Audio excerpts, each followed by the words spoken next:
as we walk, we must make the pledge that we shall always march ahead. We can never be satisfied as long as the Negro is the victim of the unspeakable horrors of police brutality.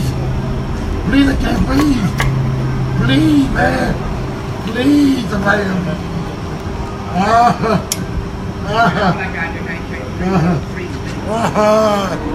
I can't breathe, officer.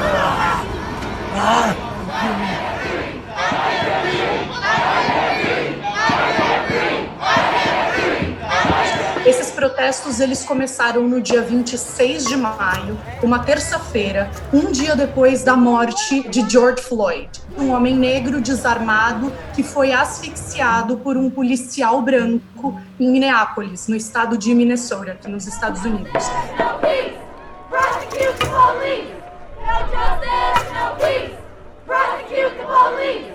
É um momento histórico para estar aqui nos Estados Unidos, em muitos sentidos, e esses protestos começaram a se multiplicar pelo país, chegaram a atingir até 700 cidades nos 50 estados americanos. Don't shoot! Don't shoot! Don't shoot! Don't shoot! Not my child! Not my child! Not my child! Peaceful protest! Peaceful protest! Peaceful protest!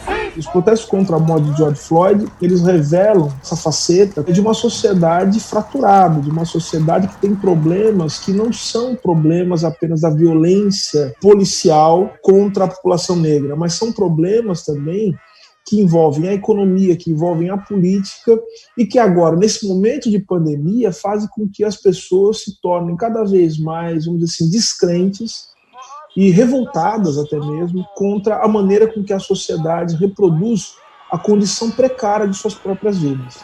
Então vejam que a resposta que as instituições elas têm conseguido dar em relação à desigualdade, ao racismo, à violência, é mais violência.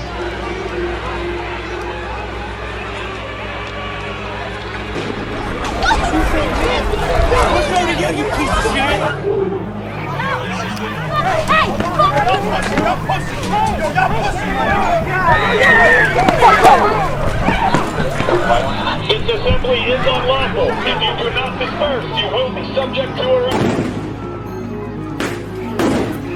A instituição polícia é uma instituição herdeira quase que direta, né, das forças de controle que estão vinculadas à escravidão. Primeiro, vigilância aos escravizados e depois de controle do contingente de escravizados livres, né, com as abolições. Essa mudança geracional e de tempo, ela arrasta esse legado da segregação e da perspectiva racial para dentro da mentalidade da instituição. O policial, na ponta, com essa prática, ele não faz um curso de racismo para poder fazer isso especificamente com o corpo negro. Ele é inserido dentro de uma cultura que funciona assim. Isso é racismo estrutural. E, portanto, toda a luta antirracista não é apenas o combate ao racista, mas também entender como é que funcionam as estruturas sociais e as instituições que permitem e que fazem com que na ponta você tenha esse ato de violência, que é o ato que catalisou todo esse momento que a gente está vivendo agora.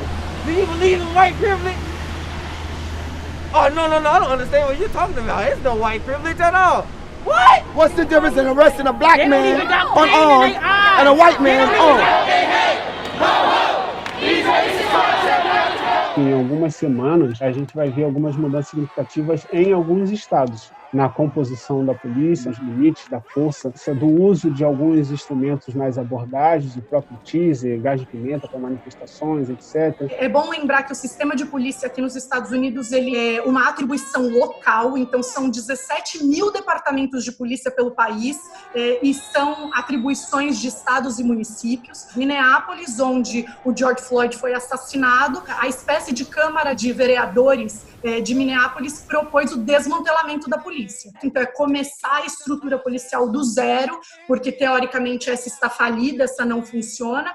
O presidente Donald Trump, ele assinou um decreto sobre mudanças nos padrões de comportamento da polícia, mas esse decreto foi considerado uma resposta fraca aos protestos, porque não é uma lei, não é uma ordem, é uma recomendação de padrão, e quem cumprir esse tipo de padrão estabelecido por ele receberia mais recursos do governo federal, que vai de encontro ao que os ativistas estão pedindo nas ruas, que é o fim do financiamento da polícia, né? Mas o Congresso passou a discutir uma lei mais ampla de reforma na polícia, mas é importante dizer que é preciso um consenso para que essa aprovação seja feita de maneira mais ampla. Então, vamos ver como vai ser essa lei aprovada no Congresso.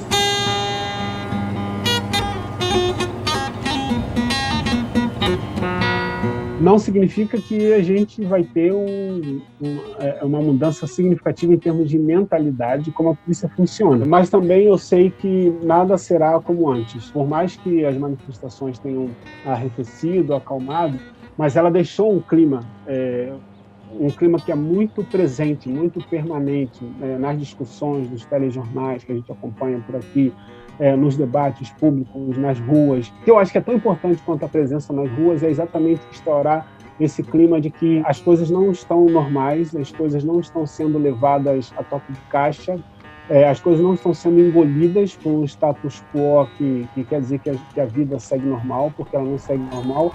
Então, esse clima está presente aqui, né, nos Estados Unidos. No justice, no peace. No justice, no peace.